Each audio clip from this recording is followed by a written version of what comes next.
Welcome to From the Deep. I am Mike the Finder. And I am Book of Brett. And today we are going to be talking about the 1988 film The Unholy. And I know that that could be confused for the 2021 The Unholy. It was for me. And we know it can be confusing because, well, Brett was confused. Watched the wrong one twice. Watched the wrong one twice because we were going to do this days before we planned on doing it. Right. And so I watched it then.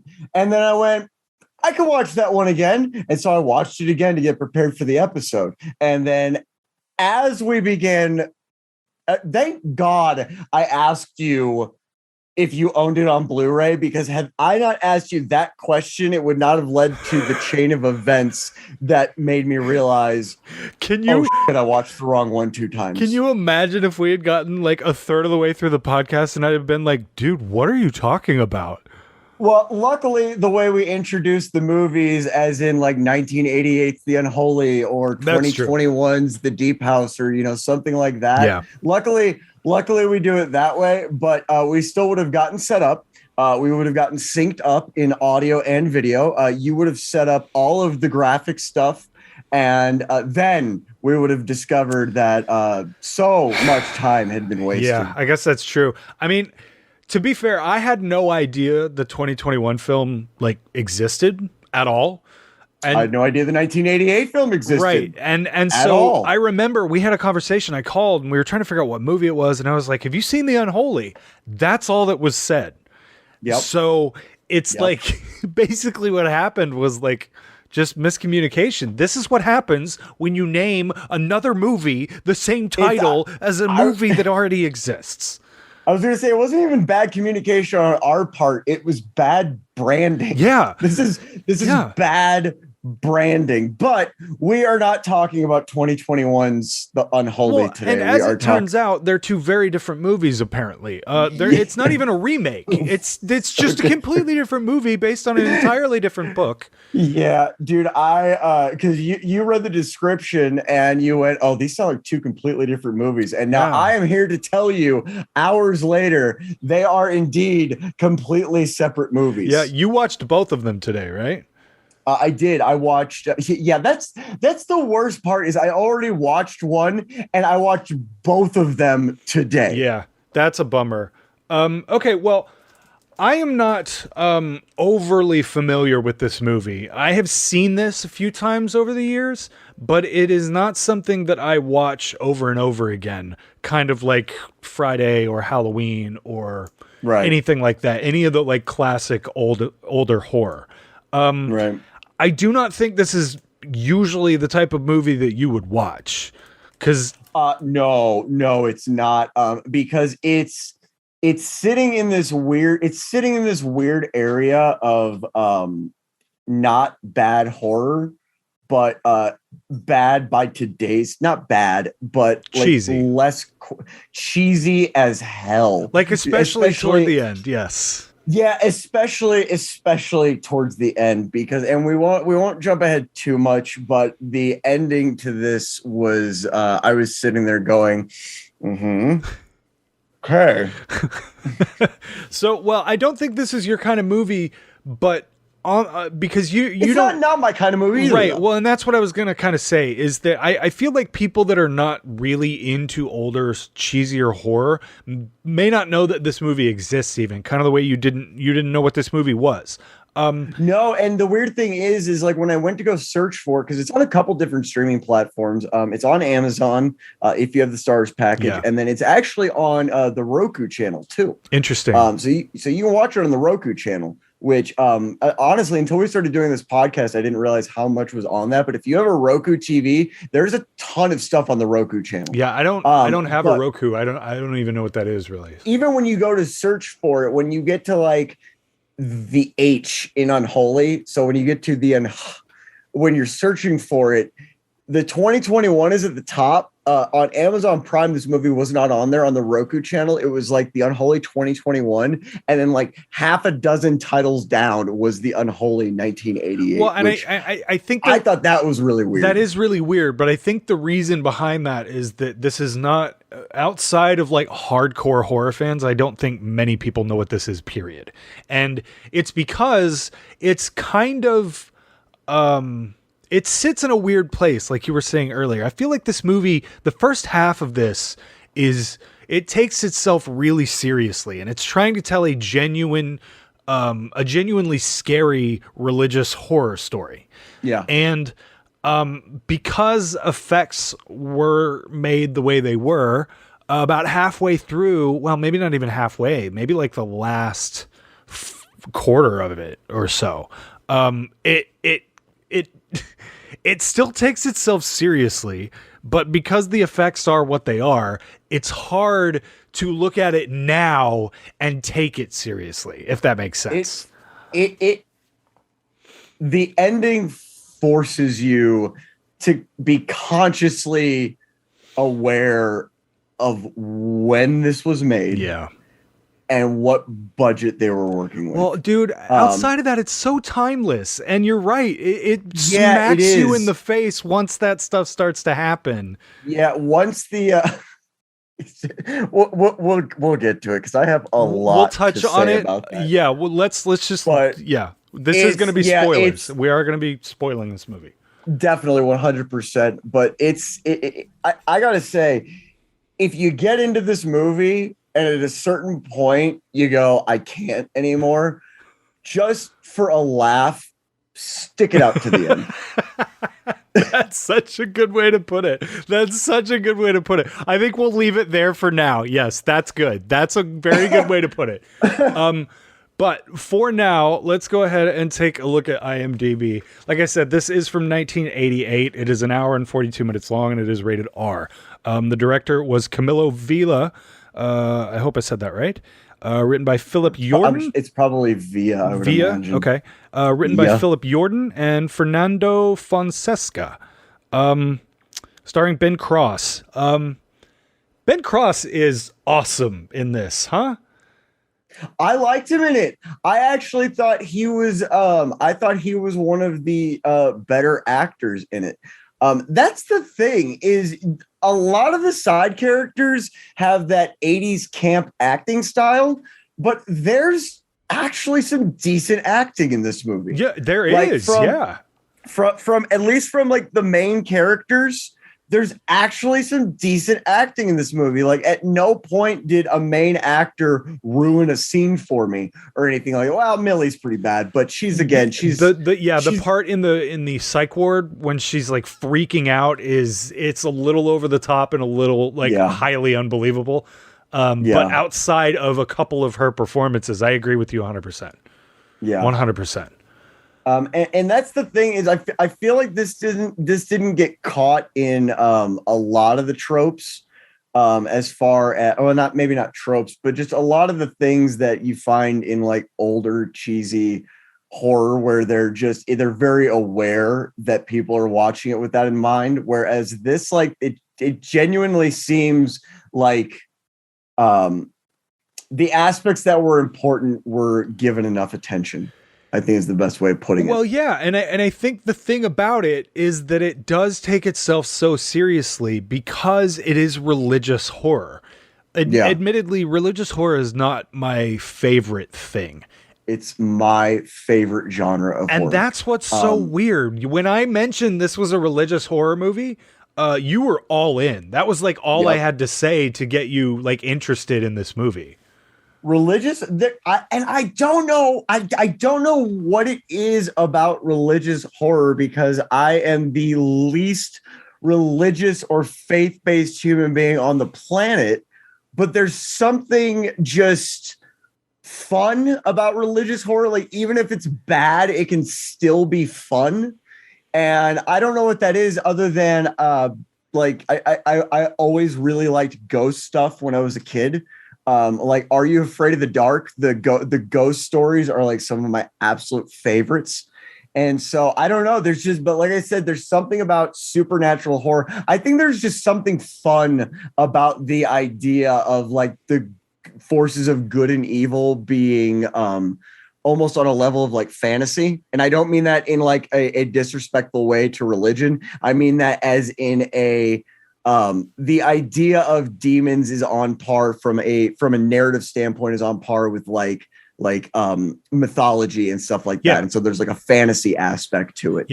I'm trying to make it very clear that I don't mean that. I'm not trying to bash anybody who's religious that might watch this, but there is a fantasy to it. And I think that's part of the reason why it's so fun. I think the other reason is because religious horror is one of those things where you've got a theme that a large group of the population really accepts as part of their religion. And so it's funny to see, or not funny, but it's just always interesting to see people take those aspects that are familiar, but it's always got a different spin on it.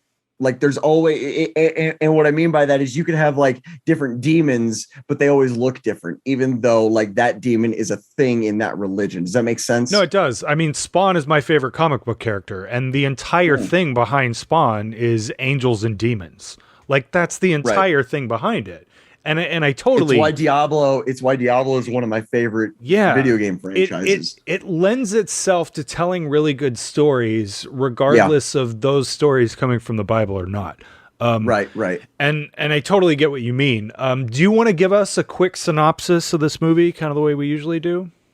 Yeah. I had to really think about the synopsis because I have had after watching the wrong one twice, I have like it really, really took me a second to let go of that one and move on to this one, just because I'd watched the other one, not just twice, but 30 minutes before I watched this one. Yeah. And so my brain was all prepared to do that one. But so basically we have Father John Michael. He gets a parish down in, or after going through a really bad accident, gets his own parish down in New Orleans, which I thought was really cool. I've never seen a spiritual movie based in New Orleans. I thought that was just a fun setting for it. And then basically things go terribly wrong. And the parish that he gets, there have already been 2 priests that have died there from a temptress who is a demon dressed as a sexy woman in just no clothing at all, basically. Tempting the priests and then killing them in, as the movie puts it, the act of sin. Yeah, that's a pretty good way to put it. The only other thing I'll add is the accident that happens at the very beginning of the movie is him being thrown 17 stories and getting no injuries. Yeah, no, I said after a horrible accident. Okay, yeah. But I'm just clarifying the accident is a miracle. And so he is, because he survives this, the church sort of decides, but what I mean when I say the church is 2 people, decide that he should be the one to take over this this older church that's been closed for 3 years. Yeah, basically fast tracks him into his own parish. Right. So let's just start out with overall thoughts on this movie. It is a lot of fun. I will say it is a lot of fun. Agreed. It's low budget, but it's not bad low budget. Like you could see they were really taking the resources that they had and stretching them and making them as useful as they possibly could. Yeah. And what I mean by that is there are several shots that are underexposed simply because I'm sure they were probably working with practical lighting or something along those lines. It could also be something as simple as choosing the wrong film stock. It may not be them choosing the wrong film stock. Because this is a lower budget movie, they may have had to get the film stock that they could get their hands on. That happens sometimes in older stuff this.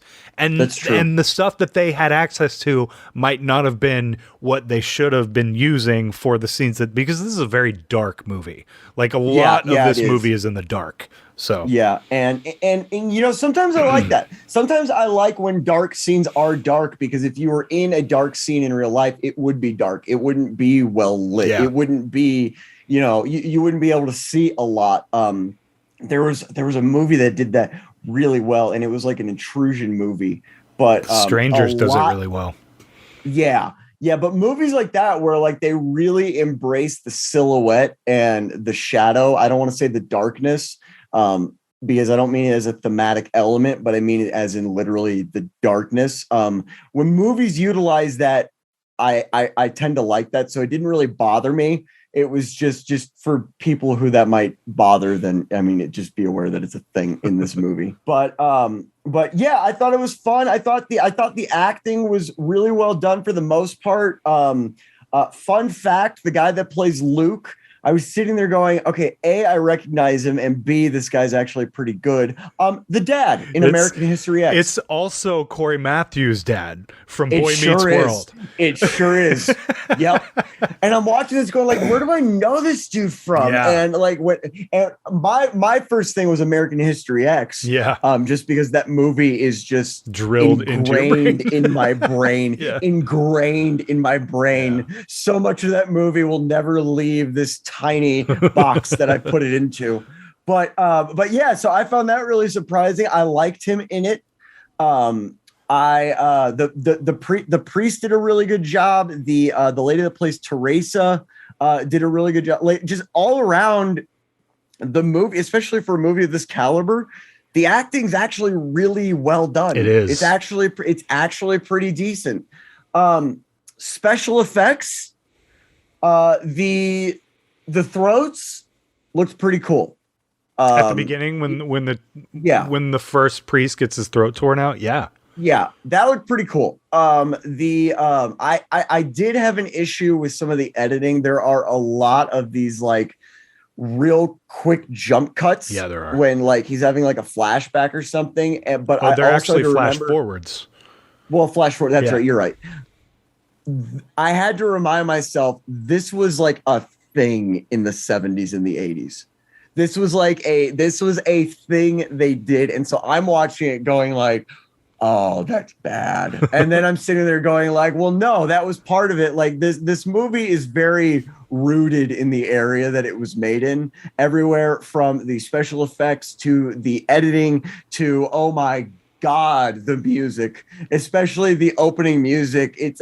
I could not think of a better time to have been a saxophone player than in the 1980s.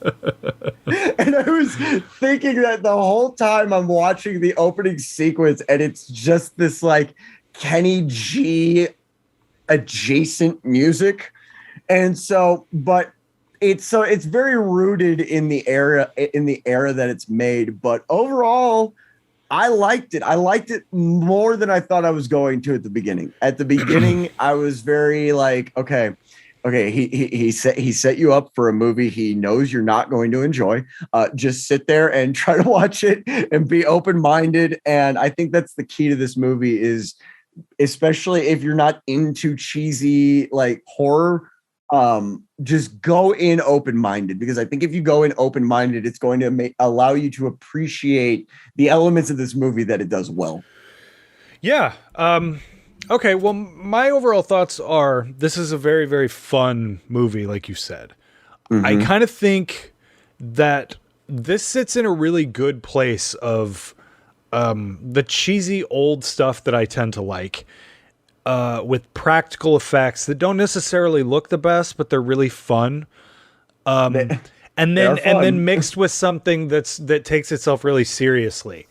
And I feel like it kind of meets itself in a weird way, because it, like we were saying earlier, it takes itself so seriously throughout the whole thing.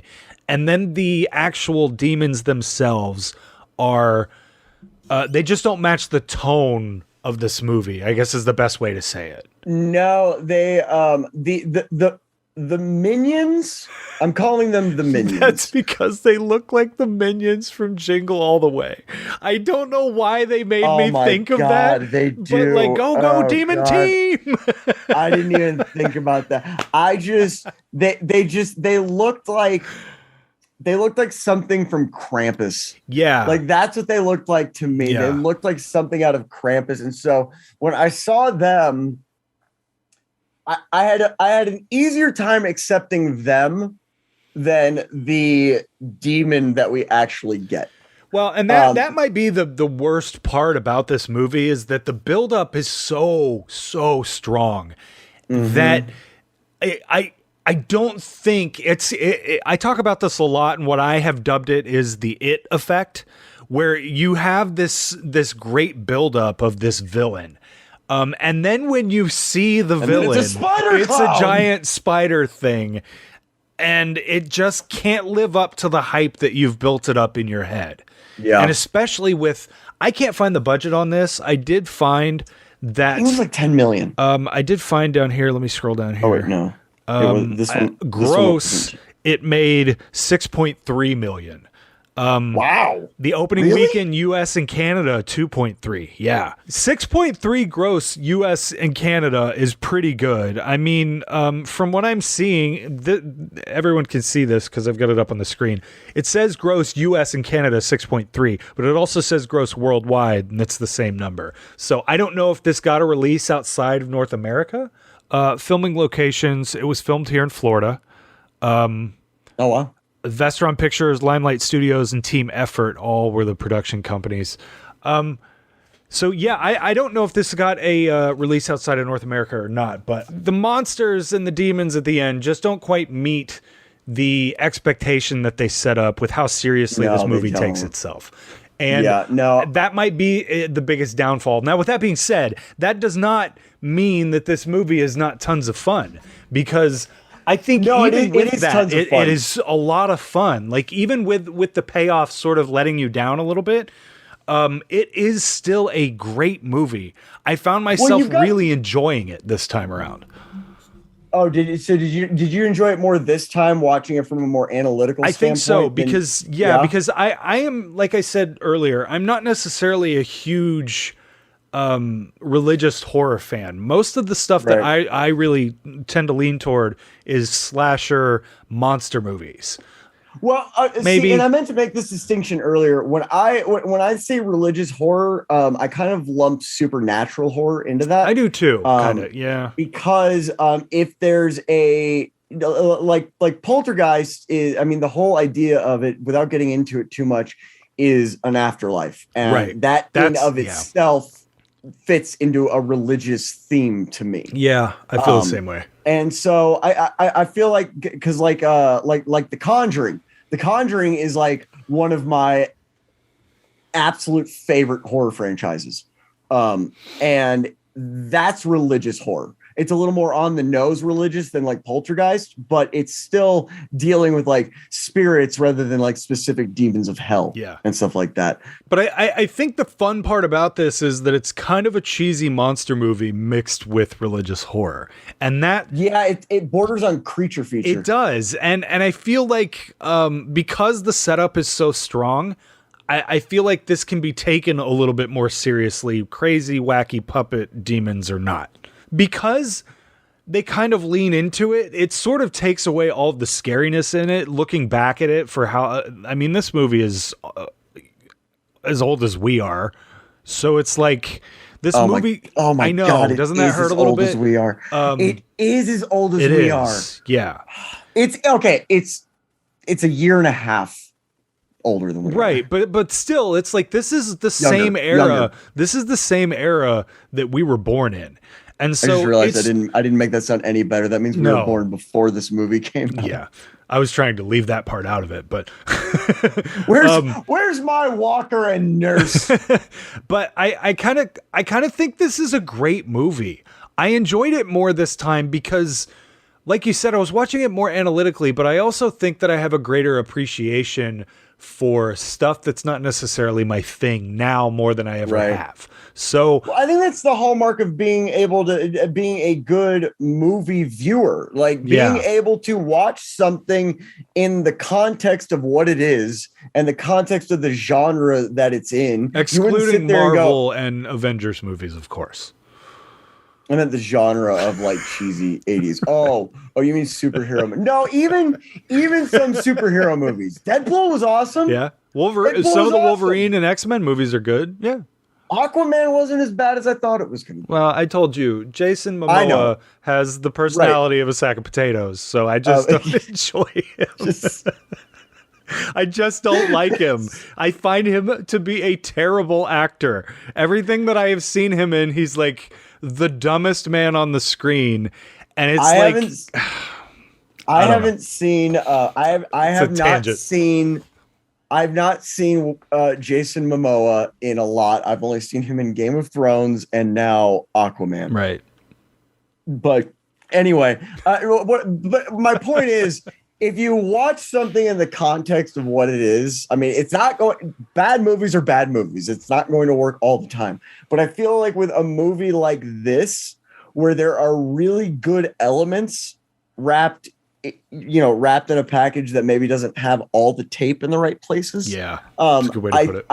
I think that's what makes it a good, or it makes it an enjoyable experience. Yeah. Because even by the time you get to the end, you go, okay, they got me this far. or the inverse of that is, that was worth it. Like, well, I think there's enough here to hold someone's attention that isn't necessarily a gigantic, older, cheesy horror fan. I actually think this is kind of a good movie to show somebody that's not super into cheesy horror. I kind of feel like this is a good gateway into getting into older, cheesier horror, because it is a serious movie, and it is trying to be genuinely scary at times. It's just that the technology and budget that they had for the time just doesn't quite match the idea. I feel like if you remade this movie and didn't use the name but make a completely different movie, but actually remade this movie, you could make this a genuinely terrifying film. I think this is one of the few instances where I would say you have to keep the same spirit of it, though. CGI would actually do this movie some justice. I kind of agree. Yeah, I would never usually say that, but I kind of agree. No, but because they really like with the stuff that they've got, like the floor opening up and like him falling through and, the demon coming up, all of that really actually benefit from CGI though. And that's not something you and I, either of us really agree on. Generally, usually, just because it's so overdone nowadays. But I really feel like when you've got the floor opening up to the mouth of hell and then falling down, and that scene is so cool too. And if you you could just do such good things with that now. That entire idea. And you could do it with practical effects, but that's the thing is now you have the option of mixing the practical effects of maybe an actual floor collapsing and then mix it in with CGI of hell and him falling into hell rather than just a bright red light. You could also really use the stuff they're doing and shooting The Mandalorian on now, where they're using things like Unreal Engine on giant screens wrapped around everyone. You could do amazing stuff with that technology in this movie. You could get away with practical effects still, but mix it with CGI, and I think you get a really, really cool end result from it. Yeah, I do too.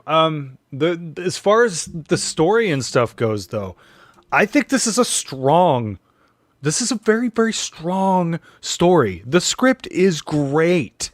Yeah, and it's kind of unique. It is. It's kind of the whole temptress thing. Like the spiritual religious horror is something that's been done time and time and time again.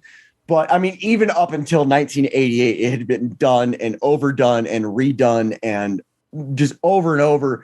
But in this one, you've got the temptress is a really cool thing. The whole idea that she can only come back in the 3 days from when Jesus was supposed to have died to to I think it's Friday or whatever day it is that he's supposed to rise 3 days later. Yeah. Like the idea that he's not metaphorically dead, but for these 3 days in the real world, he still dies on these 3 days. Like that whole thing was just a cool concept. Well, not to mention the fact that they have to literally sacrifice someone who has given themselves over and Right. become a priest in that way, which explains Right. the two priests before him.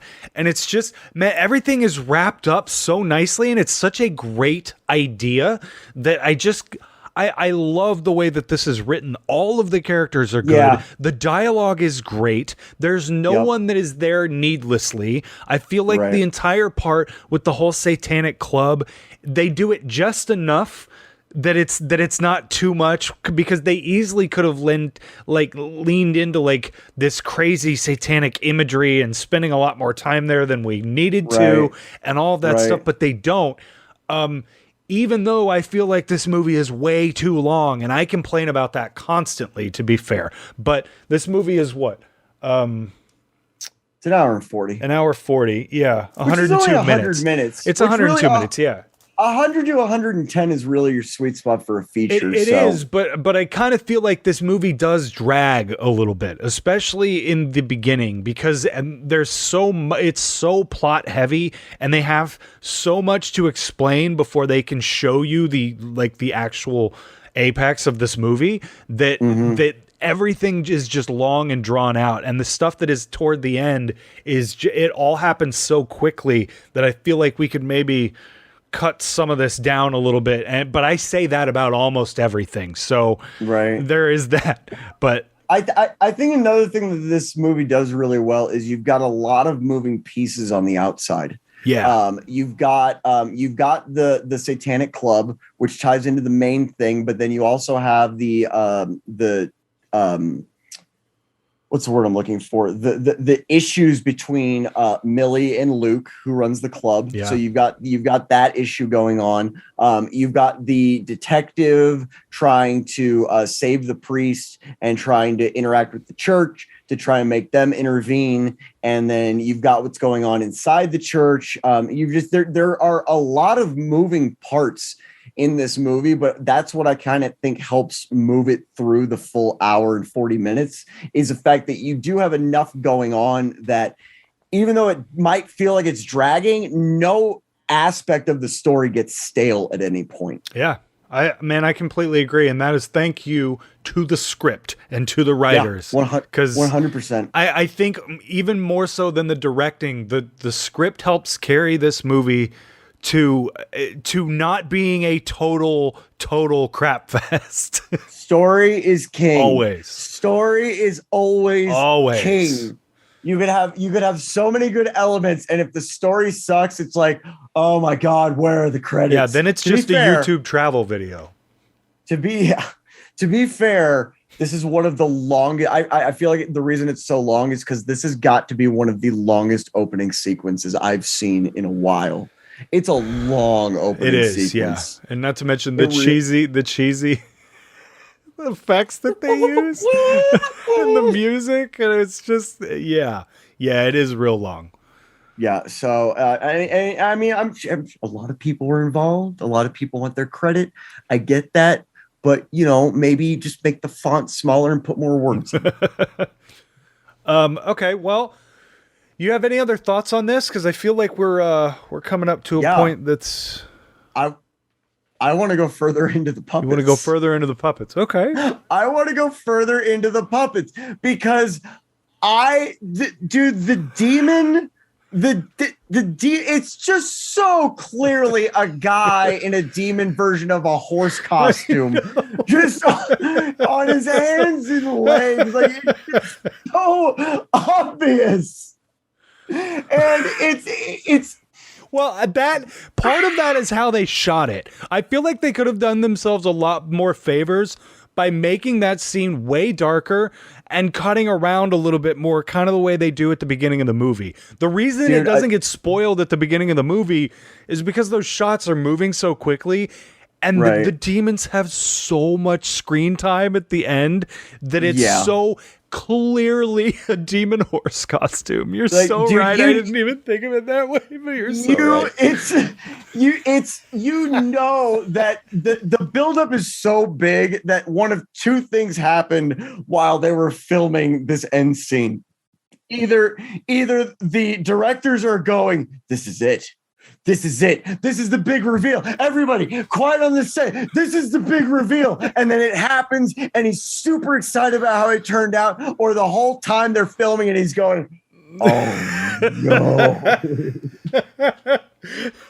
Because, dude, like I said, when the minions popped out, when they popped out, I was kind of like, at first I was like, no, that's not the demon. I thought that was the demon at first. I thought the minions were just like, hey, I'm gonna get you, and that's what I thought we were getting at first.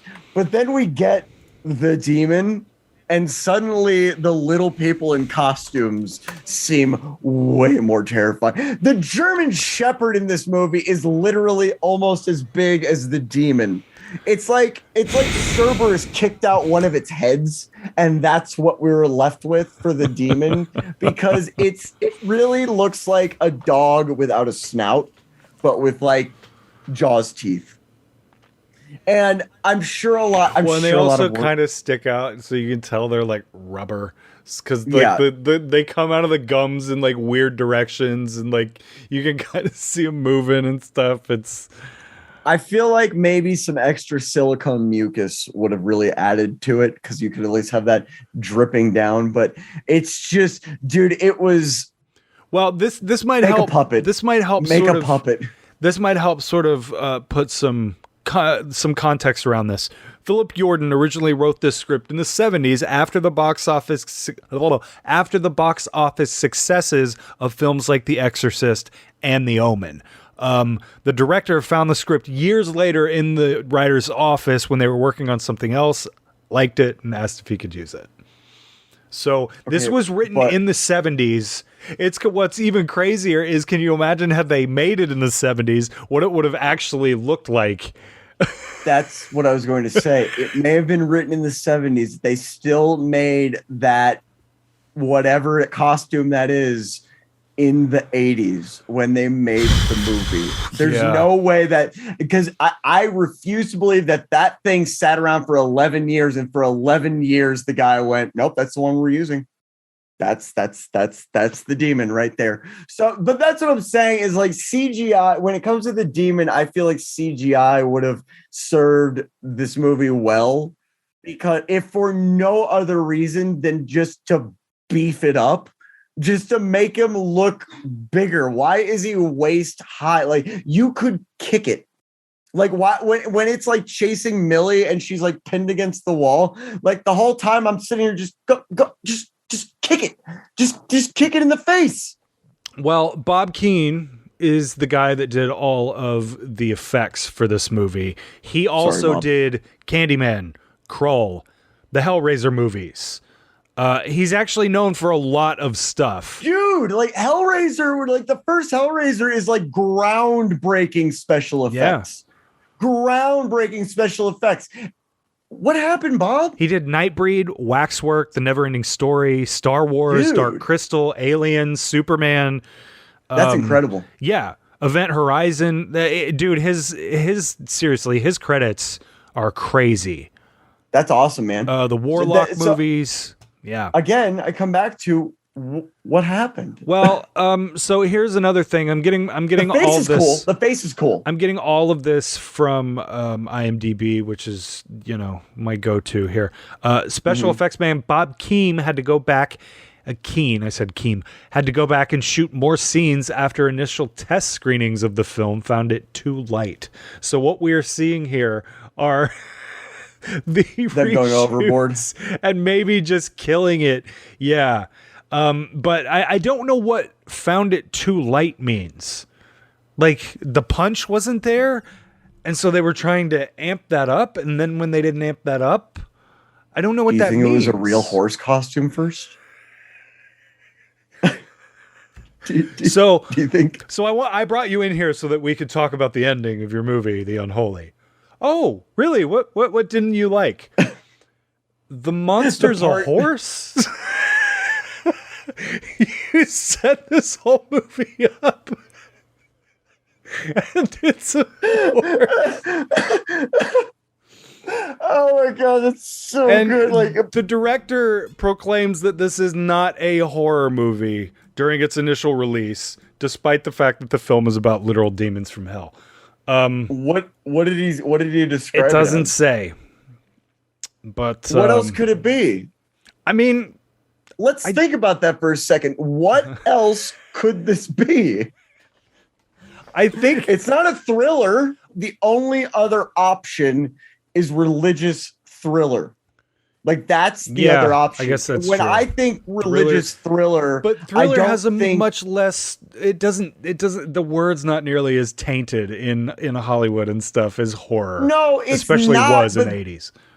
But then people watch the movie and they're gonna sit there and go, "Who are you kidding?"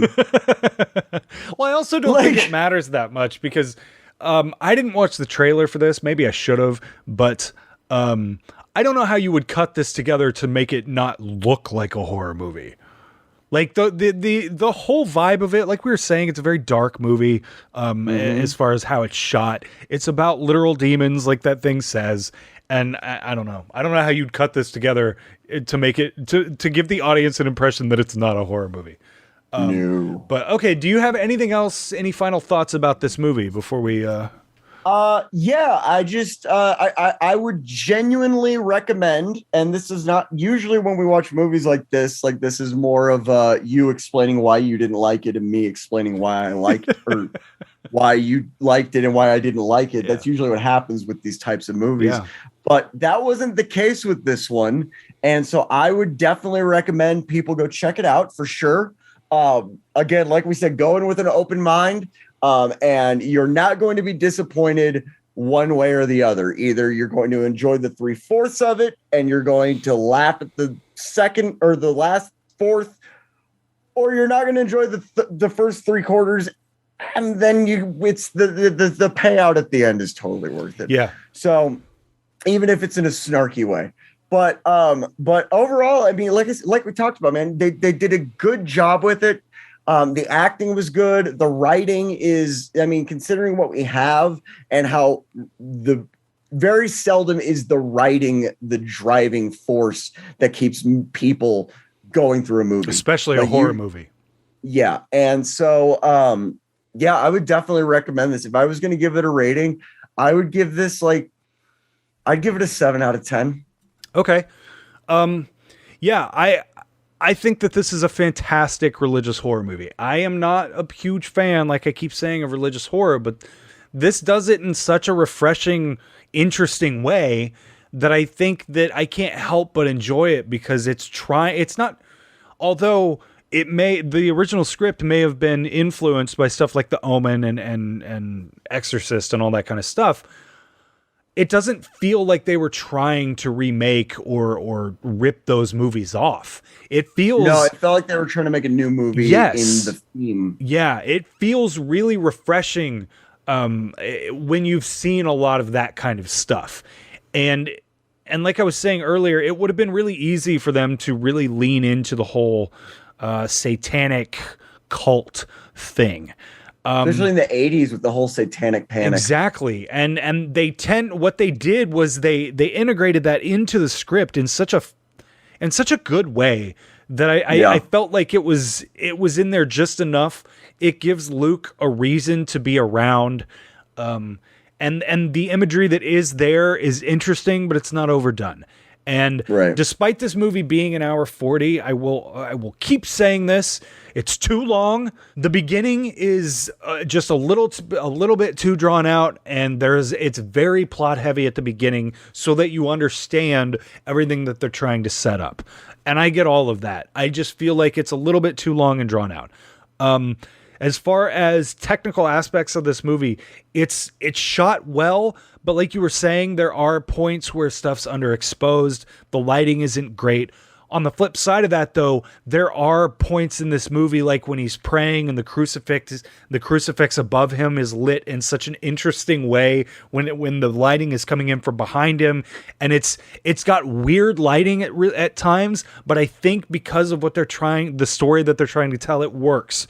And there's nothing to write home about in the cinematography necessarily, but I also think that kind of that's okay in this movie because it's not. Yeah. I feel like if you made this movie now, it would be so, you could go so art house with this, I think.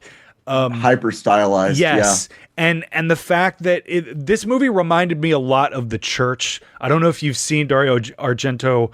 I think he produced it. I don't think he directed that movie. No, I haven't seen that. We may need to watch that one of these days. But for some reason, I kept thinking of The Church because I really enjoyed The Church, and it has sort of a kind of a similar vibe. It's a religious horror movie, but it's not overly religious or horror. It's just sort of a great movie. And I think that's what this is. I think this holds up really, really well for how old it is, despite the practical effects being kind of laughable now. And even with that being said, I still think it works. That's the weird thing about this movie, is that it still works. And I think that might be the time period. I kind of go into 80s horror movies hoping that will be the vibe of the special effects and the monsters or whatever I'm going to watch. And Very so Pumpkinhead. Yes. And Pumpkinhead's a great example, because like that Pumpkinhead in and of itself is not necessarily scary because he's kind of cheesy. But at the same time, because that movie was made when it was, everything just kind of works. And I feel like that about The Unholy. So I personally would rate this an 8 out of 10. This is my kind of horror movie. I love this film, even though the ending is a little bit, it just doesn't quite live up to everything that it sets up and as seriously as it takes itself. So, okay. Anything else you want to say before we wrap this up? No, just that it is, as I said before, it is streaming on Amazon Prime if you've got the Stars package. It's also streaming on the Roku channel. I watched it with commercials, which is awesome since I pay for Amazon Prime and the Stars package. So that was cool. Oh wait, no, that was the Roku channel. That's right. It was on the Roku channel. I said Amazon. I did it again. This is not on Amazon Prime. The new one is on Amazon Prime. This one is not. This one is on the Roku channel. It might be on Shudder. Now that I think about it. It might be. It might be on Shudder. This seems like a movie that would be on Shudder. I really, really also recommend go watch the new one for nothing more than the sake of contrast. It is a totally different movie. This is a movie worth owning if you're a collector, period. I think this is, if you're into the older 80s horror thing, this is a must own. This is a must watch. I think it's going to be on my VHS hunting list. For sure, man. I think that this is definitely a film worth tracking down if you like to collect and you're super into the old horror stuff. So, all right. So that's going to do it for today. If you guys like this, make sure you hit the like button. If you really liked it, make sure you hit the subscribe button, because we got a lot more content like this, not only on this channel, but coming in the future. We've been doing a lot of really fun stuff lately. We've been doing Let's Watch stuff. We've been doing discussion videos. We talk about all sorts of movies, not just older horror.